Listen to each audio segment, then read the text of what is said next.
Hi viewers, welcome to our channel. ప్రస్తుతం మనతో పాటు సీనియర్ జర్నలిస్ట్ దాము బాలా సార్ వారితో మాట్లాడదాం. నమస్కారం. నమస్తే సార్, జానీ మాస్టర్ది ఈ ఎపిసోడ్ నడుస్తున్న ఈ వేళ ఆయనకు సంబంధించిన ఒక ఆడియో లీక్ అయింది. అందులో ఆయన అన్నీ ఒప్పేసుకున్నట్టుగా వైరల్ అవుతున్నాయి సార్ ఆ న్యూస్. అయితే నిజంగా ఆడియో లీక్ అయిందా? ఆడియోలో ఏముంది? మరి ఇదే విధంగా మన జానీ మాస్టర్ని గోవాలో పోలీసులు అరెస్ట్ చేశారు. ఇవాళ హైదరాబాద్ కూడా తీసుకొస్తున్నా అన్నారు. మరి ఎప్పుడు కోర్టులో హాజరుపరిచే అవకాశం ఉంది సార్? యాక్చువల్గా జానీ మాస్టర్ని సైబరాబాద్ ఎస్ఓటి పోలీసులు, స్పెషల్ ఆపరేటింగ్ టీం పోలీసులు గోవాలో పట్టుకున్నారని చెప్తున్నారు. గోవాలో పట్టుకున్నాక మామూలుగా మనకి ఇంటర్ స్టేట్ వేరే స్టేట్లో పట్టుకున్నప్పుడు అక్కడ మ్యాజిస్ట్రేట్ పర్మిషన్ తీసుకోవాలి. అలాగే అక్కడ మ్యాజిస్ట్రేట్ ముందు హాజరుపరిచి అతను తీసుకొని ట్రాన్సిట్ వారెంట్ తీసుకొని ఆ వారెంట్ ద్వారా బెంగళూరు నుంచి హైదరాబాద్కి తీసుకొచ్చారు. నిన్ననే తీసుకొచ్చారు. యాక్చువల్గా ఒక అవుట్స్కట్స్లో ఒక గెస్ట్ హౌస్లో అతను పెట్టారని చెప్తున్నారు. పెట్టి విచారిస్తున్నారు. అంటే ప్రాథమిక విచారణ ఈ ఆరోపణలకు సంబంధించి అతను వాంగ్మూలం తీసుకోవడం అవన్నీ చేసిన తర్వాత కోర్టుకి ఈరోజు ఉప్పరపల్లి కోర్టులో అతన్ని ప్రొడ్యూస్ చేసే అవకాశం ఉంది అన్నమాట. ఎందుకంటే రేపు మళ్ళీ సాటర్డే సండే కాబట్టి ఈరోజే ఖచ్చితంగా బై ఈవినింగ్ ప్రొడ్యూస్ చేస్తారు. సో నేచురల్గా దీంట్లో ఆయన మీద 376, 503, 323, బ్రాకెట్ 2, పోష్ యాక్టు, పోక్సో యాక్టు ఇన్ని ఉన్నాయి. 376 ఏమో రేపు, 506 ఏమో క్రిమినల్ ఇంటిమిడేషన్, 323 ఏమో హర్ట్, తర్వాత పోష్ అంటే prevention of sexual harassment in workplace, తర్వాత POCSO protection of children from sexual offences. So ఇవన్నీ ఉన్నాయి కాబట్టి ఆయన మీద తరోగా విచారణ జరుపుతారు. కోర్టు కూడా నాకు తెలిసి ఖచ్చితంగా ఆయన్ని రిమాండ్ విధిస్తుంది. సో జైలుకి వెళ్ళాల్సిన పరిస్థితి. కొన్ని రోజులైతే ఆయన జైల్లో త్వరగా బెయిల్ కూడా వచ్చే అవకాశం లేదు. ఎందుకంటే మిగతా చట్టాల్లో బెయిల్ వస్తుందేమో కానీ పోక్సో చట్టం అనేది స్ట్రిక్ట్గా ఉంటుంది. ఓకే, కాబట్టి ఖచ్చితంగా ఆయన కొన్ని రోజులైతే జైల్లో ఉండక తప్పదు. సో ఎవరు కూడా అతన్ని సేవ్ అయితే ఇమీడియట్గా చేయలేరు.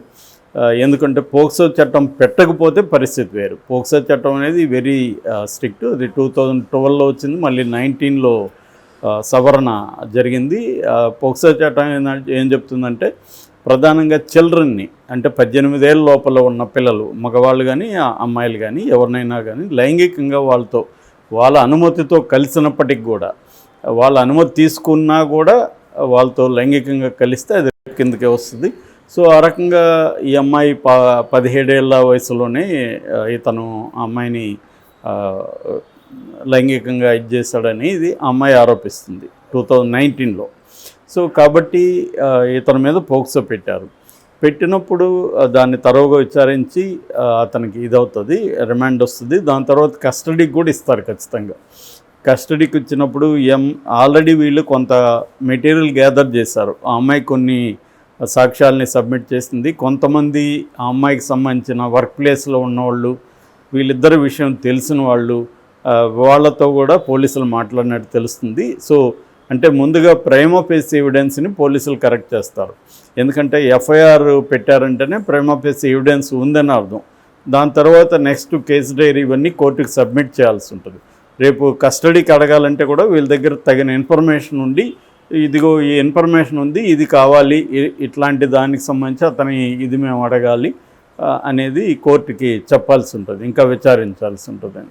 సో అందువల్ల ఖచ్చితంగా అతను జైల్లో చాలా కాలమే ఉండే అవకాశం అయితే ఉంది పోక్సో చట్టం వల్ల. సో ఈ నేపథ్యంలో రకరకాలుగా స్పందనలు వస్తున్నాయి. కొంతమంది ఏమో ఇతన్ని సపోర్ట్ చేస్తున్నారు, కొంతమంది ఆ అమ్మాయిని సపోర్ట్ చేస్తున్నారు, ఇంకా చాలామంది అయితే మౌనం ఉన్నారు. సినిమా ఇండస్ట్రీ పెద్దలు ఎవరు కూడా ఎంటర్ కాలేదు. ఒక నాగబాబు మాత్రమే ఇండైరెక్ట్గా అతను సపోర్ట్ చేస్తూ ట్వీట్ చేశాడు. మామూలుగా నాగబాబు, నేను చాలాసార్లు చెప్తుంటాను, అతను అతి తెలివిగా స్పందిస్తుంటాడు కానీ అందరికి తెలిసిపోతుంది అతని స్పందన ఏంటి. అతను క్లియర్గా అతన్ని సపోర్ట్ చేస్తున్నాడు అనేది అందరికీ అర్థమైపోయింది. సో అలా చేస్తున్నాడు. నటి కుమార్ లాంటి వాళ్ళు ఇద్దరిని సస్పెండ్ చేయాలో, వాళ్ళిద్దరి మధ్య సంబంధం ఉంది, ఇద్దరు ఒప్పుకొనే చేశారు. ఇన్నేళ్ళు అమ్మాయి పెట్టట్లేదు, ఇప్పుడు ఎందుకు పెట్టింది అనేది అతను అడుగుతున్నాడు. అతను అడగడంలో కూడా లాజిక్ అయితే ఉంది. చాలామంది కూడా ఏమనుకుంటున్నారంటే ఇద్దరి అమ్మాయి ఒప్పుకోకుండా ఇతను ఏమి చేయలేదు, బలవంతంగా చేసింది కాదు, కాకపోతే ఆ అమ్మాయికి ఇతనేవో కొన్ని హామీలు ఇచ్చాడు, ఆ హామీలు నెరవేర్చడంలో ఫెయిల్ అయ్యారు. ఇతను హీరోయిన్ చేస్తానన్నాడు, మెయిన్ కొరియోగ్రఫర్ చేస్తానన్నాడు. హీరోయిన్ చేయడానికి అతను ట్రై చేశాడు. యథారాజ తథా ప్రజ అనే సినిమా 2022 ఫిబ్రవరి 22వ తేదీ పూజ కూడా జరిగింది. ఆ రోజు కూడా ఇతను హీరోగా, అమ్మాయి హీరోయిన్గా సినిమా స్టార్ట్ అయింది. దాంట్లో కూడా ఇతనే రికమెండ్ చేస్తేనే ప్రొడ్యూసర్ కమ్ డైరెక్టర్ తీసుకున్నాడు ఇతన్ని. అప్పుడు కూడా ఇతను ఇంటర్వ్యూ చేసినప్పుడు కూడా అమ్మాయి చాలా హ్యాపీగా చెప్తుంది, నాకు మీరు ఎంతో హెల్ప్ చేశారు, నాకు మీరు లైఫ్ ఇచ్చారని కూడా ఆ అమ్మాయి చెప్తుంది. అట్లాగే మీ దగ్గర నుంచి నేర్చుకోవాలని ఇంకా ఉంది నాకు అని కూడా మాట్లాడుతుంది. సో వాళ్ళిద్దరి మధ్య బ్రహ్మాండమైన సంబంధం, హ్యాపీ సంబంధం ఉందనేది అక్కడ కూడా ఎస్టాబ్లిష్. ఇప్పుడు 2022లో కూడా మనకి వీడియో ఉంది. ఆ తర్వాత కూడా ఇప్పుడు అనేక వీడియోలు వాళ్ళిద్దరు కలిసి డ్యాన్స్ చేస్తున్న వీడియోలు, ప్రాక్టీస్ చేస్తున్నవి అన్నీ కూడా బయటకు వచ్చాయి. ఎక్కడా కూడా అమ్మాయి అతను ఒక రేప్ చేసిన వ్యక్తితో బిహేవ్ చేసినట్టు లేదు. ఎవరైనా ఒక అమ్మాయి తనను రేప్ చేసినోడితో అంత ఆనందంగా హ్యాపీగా ఉంటుందా? 22 మన ఆ వీడియో జరిగింది ఇప్పుడు 2017. సో 17లో జరిగితే 22లో 19లో జరిగితే 22, 3 ఏళ్ళు అయిపోయింది. 3 ఏళ్ళ తర్వాత ఎందుకు అంత హ్యాపీగా ఉంది? సో ఇదంతా ఏంటంటే క్లియర్గా దీంట్లో అర్థమైంది ఏంటంటే ఫాల్స్ ప్రామిసెస్ ఇచ్చి కొన్ని ప్రామిసులు చేసి ఆ అమ్మాయితో ఇతను సంబంధం పెట్టుకున్నాడు. ఆ ప్రామిసులు నెరవేరలేదు. ఇది కూడా లీగల్గా తప్పే అతను చేసింది. అట్లాగే ఆ అమ్మాయి అనుమతితో సంబంధం పెట్టుకున్నా కూడా పోక్సో, ఇందాక చెప్పినట్టుగా పోక్సో వర్తిస్తుంది. ఆ రకంగా ఇతనైతే లీగల్గా మాత్రం ఇరుక్కున్నట్టే ఉంది. దీని నుంచి బయటికి రావాలంటే ఒకే ఒక ఇది, ఆ అమ్మాయి విత్డ్రా చేసుకోవాలి కేసు. అంత తప్ప వేరే పోలీసులు కూడా సేవ్ చేయలేని పరిస్థితి. అందుకనే ఇరుక్కున్నాడు. అయితే ఇప్పుడు ఇతనికి సపోర్ట్ సిస్టమ్స్ అయితే బలంగా ఉన్నాయి. ఇటు పవన్ కళ్యాణ్ కానీ మెగా క్యాంపు అంతా కూడా తనకి సపోర్ట్ సిస్టమ్ అయితే ఉంది. సో రెండోది తనకి నేషనల్ వైడ్ కూడా పరిచయాలు ఉన్నాయి. ఎందుకంటే తమిళ్లో చాలా పెద్ద విజయ్ లాంటి, ధనుష్ లాంటి హీరోలతో చేశాడు. హిందీలో షారుఖ్ ఖాన్, మన సల్మాన్ ఖాన్ లాంటి వాళ్ళతో చేశాడు. ఇంక తెలుగులో అందరూ పెద్ద హీరోలతో చేశాడు. కాబట్టి తనకు ఒక సపోర్ట్ సిస్టమ్ అయితే ఉంటుంది. రెండోది అందరూ కూడా ఏం నమ్ముతున్నారు, ఇతనేదో అమ్మాయిని ఫోర్స్ఫుల్గా ఏమి చేయలేదు, ఆ అమ్మాయి ఇష్టం పూర్వకంగానే చేశారు. ఇన్ని రోజుల తర్వాత అమ్మాయికి ఏదో ఇతని పట్ల అసంతృప్తితో ఇంకోటో గొడవ జరిగి పెట్టింది అనేది అందరూ నమ్ముతున్నారు తప్ప, సో ఇతనేదో దోషి, ఇతనేదో రేపిస్ట్ అని ఎవరు నమ్మట్లేదు ఇప్పటివరకు అయితే. కాబట్టి ఆ రకంగా అతనికి సపోర్ట్ అయితే దొరికే అవకాశం ఉంది. కాకపోతే ఇలా కూడా చేయడం కరెక్టే కాదని మోరల్ డిస్కషన్ ఎప్పుడు కూడా మనం చేయలేము.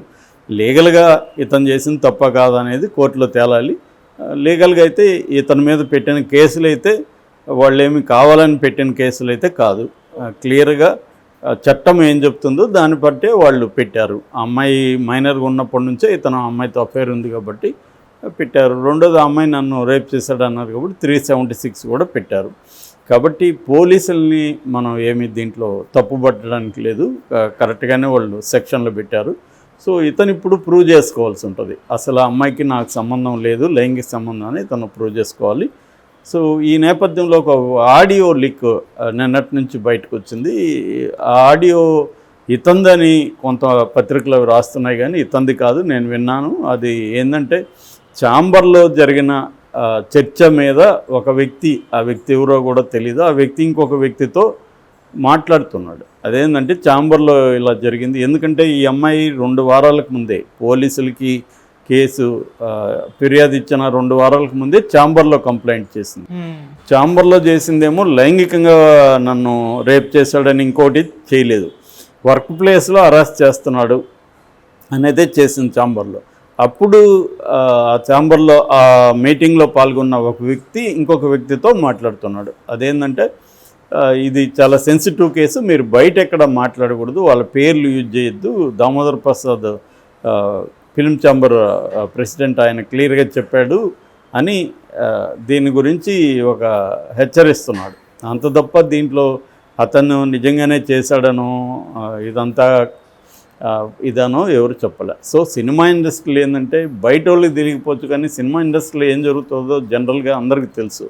మామూలుగా నేను చెప్పాను ఆల్రెడీ, డ్యాన్స్ మాస్టర్లు, స్టంట్ మాస్టర్లకి వాళ్ళ టీం మీద అబ్సల్యూట్ కమాండ్ కంట్రోల్ ఉంటుంది. కొంత ఫీడల్ రిలేషన్షిప్స్ ఉంటాయి. ఇప్పుడు కూడా డ్యాన్స్ మాస్టర్ రాగానే సెట్లో ఫస్ట్ అందరూ ఆయన కాళ్ళకు ఒక డిసిప్లిన్తో నమస్కారం చేయడం, మాస్టర్ అంతా ఉండడం ఇలాగా ఉంటుంది. అది స్టంట్ మాస్టర్లకు కూడా అదే ఉంటుంది.